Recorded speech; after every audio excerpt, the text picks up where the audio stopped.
بسم اللہ الرحمن الرحیم۔ السلام علیکم۔ روزانہ واقعات سننے کے لیے اس چینل کو سبسکرائب کریں۔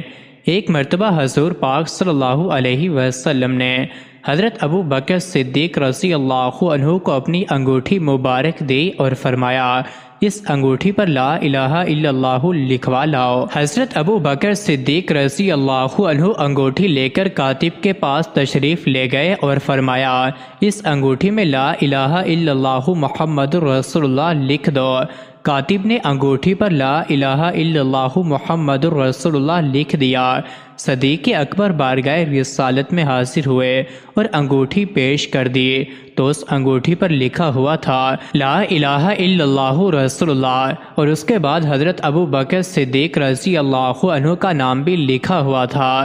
حضور پاک صلی اللہ علیہ وسلم نے انگوٹھی دیکھ کر فرمایا، اے صدیق، میں نے تو صرف لا الہ الا اللہ لکھوانے کو کہا تھا، لیکن آپ نے اتنا زیادہ کیوں لکھوایا؟ عرض کیا، یا رسول اللہ صلی اللہ علیہ وآلہ وسلم، آپ کا نام میں نے بڑھایا ہے کیونکہ میری محبت نے یہ گوارا نہ کیا کہ آپ صلی اللہ علیہ وسلم کا نام رب کے نام سے جدا ہو جائے، لیکن میں نے اپنا نام نہیں لکھوایا تھا۔ اتنی دیر میں حضرت جبرائیل علیہ السلام تشریف لائے اور عرض کرنے لگے، یا رسول اللہ صلی اللہ علیہ وآلہ وسلم، صدیق اکبر رضی اللہ عنہ کا نام میں نے لکھایا ہے، کیونکہ صدیق اکبر اس بات پر راضی نہ ہوئے کہ آپ صلی اللہ علیہ وسلم کا نام خدا کے نام سے جدا ہو جائے، تو خدا بھی اس بات سے راضی نہ ہوا کہ صدیق اکبر رضی اللہ عنہ کا نام آپ کے نام سے الگ ہو جائے۔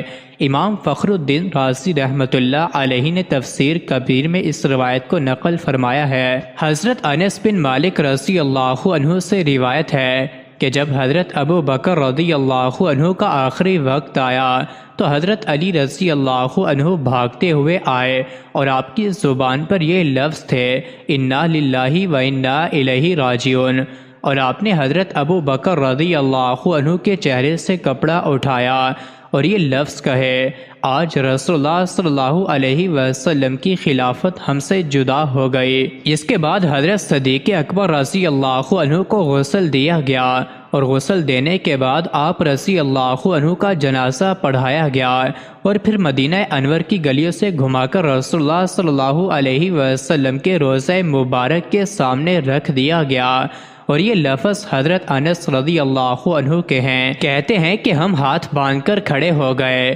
عرض کی کہ یا رسول اللہ صلی اللہ علیہ وسلم، یہ حضرت ابو بکر رضی اللہ عنہ ہیں، آپ صلی اللہ علیہ وسلم کی قربت میں دفن ہونے کی اجازت مانگ رہے ہیں۔ تو پھر ہم نے درود شریف پڑھنا شروع کر دیا۔ حضرت انس رضی اللہ عنہ فرماتے ہیں کہ روضہ رسول صلی اللہ علیہ وسلم کا دروازہ بند تھا اور تالا لگا ہوا تھا۔ اچانک تالا کھلا اور پھر کنڈی بھی کھل گئی اور دروازہ کھل گیا اور اندر سے آواز آئی کہ یار کو یار سے ملا دو جو پہلے ہی یار کا انتظار کر رہا ہے۔ حضرت انس رضی اللہ عنہ فرماتے ہیں کہ پھر رسول اللہ صلی اللہ علیہ وسلم کی قربت میں حضرت سیدنا صدیق اکبر رضی اللہ عنہ کی تدفین کر دی گئی۔ مزید ایسے ہی ویڈیوز کے لیے چینل کو ضرور سبسکرائب کریں۔